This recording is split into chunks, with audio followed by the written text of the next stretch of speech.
monokrom. Dulu banget di masa Belanda masih moda batik di tanah Jawa, hidup seorang pemuda cerdas bernama Minky. Dia sekolah di APS, sekolah keren zaman dulu. Katanya paling pintar, tapi juga paling baper kalau soal cinta.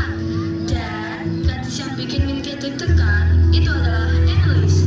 Lembut, cantik, dan anak dari seorang Nyai Otosor, seorang ibu tangguh dan pintar, pemilik perusahaan besar. Tapi kisah mereka nggak mudah. Ada ayah galak, hukuman Belanda yang ribet, dan perbedaan status sosial. Namun tenang aja, kisah ini bukan cuma air mata, tapi juga tawa, semangat, dan aroma sambal terasi. Jadi siapkah kalian menyimak kisah cinta dan perjuangan ibu manusia kecil ini? Mari kita mulai. Di monokromo yang damai, hiduplah seorang anak muda bernama Minky. Pintar, sopan, tapi agak lebay kalau sedang jatuh cinta.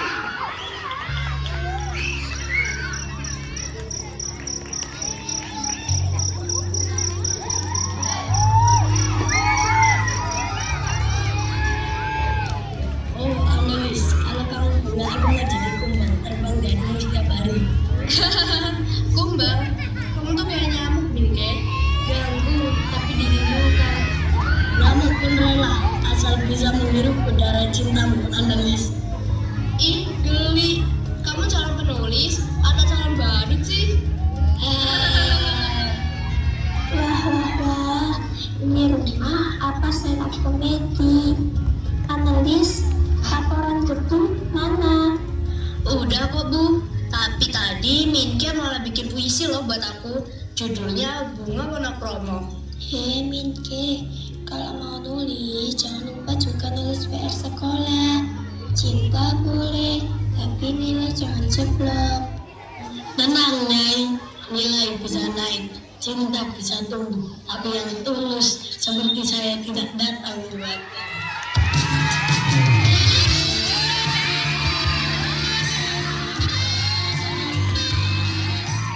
Lagu ini enak, pandai ngomong, tapi kalau bantu panen aja hilang. Aku lebih jago menanamkan kata-kata, Nyai. Kamu amat baik, Minky. Tapi ingat, ilmu dan bersikap baik itu kosong. Kalau kamu benar-benar sayang, tunjukkan dengan perbuatan. Nyai, aku akan menulis sesuatu yang membuat dunia tahu betapa hebatnya wanita Indonesia. Bacel, itu bas pecele. Mbak, kalau arep tuh bas pecel. Nggih, damel lawu apa? Kulo damel lawu untuk dadar, Mbak. Nggih, dadi sedoso, Mbak. Mbak, kulo ya tumbas pecel, lauk endok Bali. Heyo tak kandani aja ngomong sapa-sapa ya. Aku lendai utang nang Londo 8 juta jatuh Pak iPhone tapi kurang tak bayar. Kok baru bersih? Misalnya lo udah mati tuh sampai dikentayangi. Ayo, kok apok sampean? Bapak tak bayar nek iling ae.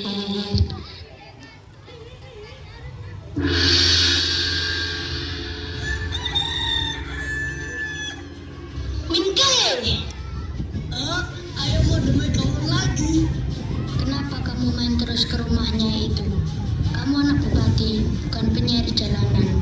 Ayo di sana aku belajar banyak hal keberanian dan cinta.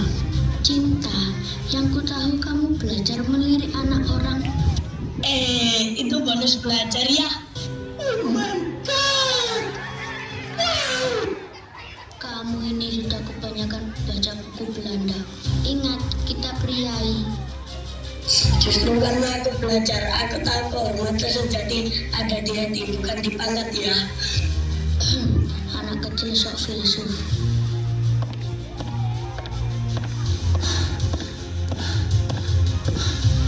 Tuan Minky, gawat. Polisi Belanda datang ke rumah Nyai. Mereka mau ambil nama Annelies. Apa? Untuk apa? Katanya Nyai bukan istri sah, jadi nggak punya hak atas anaknya.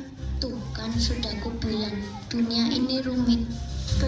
Bersama kita hadapi, aku Pandu Nyai dan analis.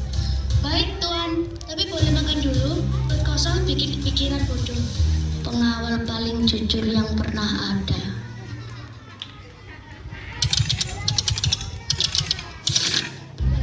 Nyai Sanikem, berdasarkan hukum, anak Anda harus dibawa ke Batavia. Saya tahu hukum Anda, tapi kasih sayang itu tak bisa diambil siapapun. Tuan Sersan, kalau hukum tak adil, maka pena akan jadi senjataku. Senjata, ini pengadilan, bukan lomba menulis nak.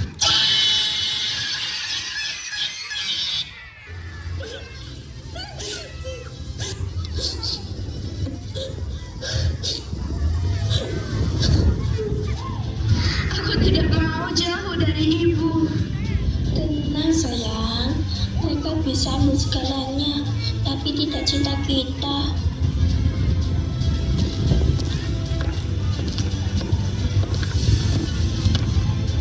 Nyai, saya bawa berita penting. Apalagi Tarzan? Bekal makan siang, nasi pecel 2 porsi, plus sambal terasi. Tarzan, ini pengadilan, bukan piknik. Tapi Tuan, berikutnya bikin pikiran jernih. Strategi perang versi dapur. Nasi pecel, ada telur juga kah? Ada, tapi sambalnya versi neraka ya.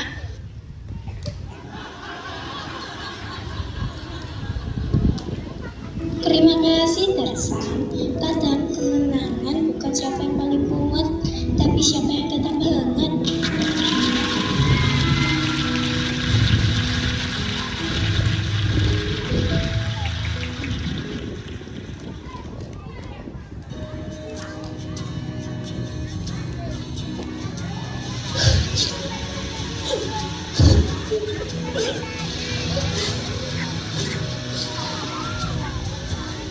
Minci, aku takut pergi jauh. Jangan takut, Nis. Kamu anak Nyai Ondosoro, perempuan paling hebat di dunia. Pergilah nak, jadilah manusia berani dan berilmu. Itu warisan terbaik. Aku berjanji akan menuliskan surat untuk kalian berdua. Dan juga, aku tidak akan lupa kenang-kenangan kita saat makan pecel bersama. Ah, itu baru anakku. Sedih pun bisa lucu.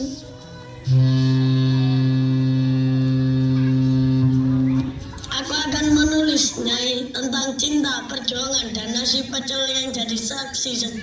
Tulislah nak, karena tulisan jujur bisa menguncang dunia.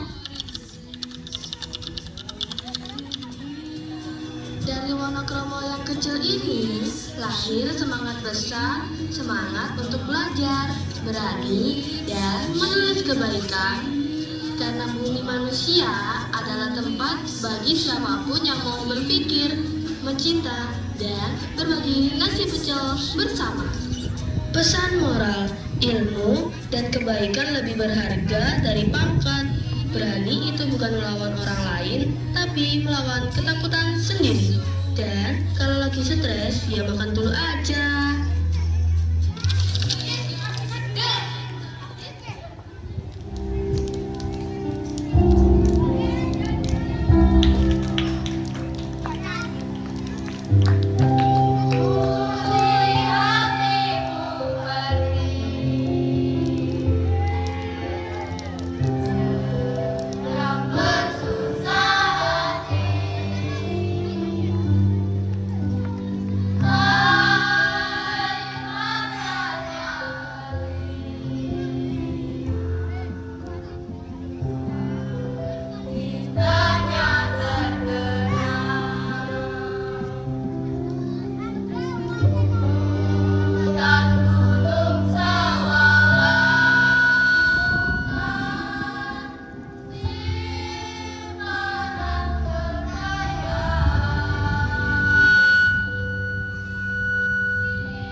Dan yang kurang berkenan, kami mohon maaf.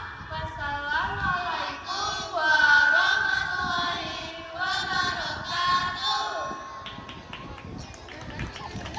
Waalaikumsalam warahmatullahi wabarakatuh. Sekali lagi dong tepuk tangan buat kamu.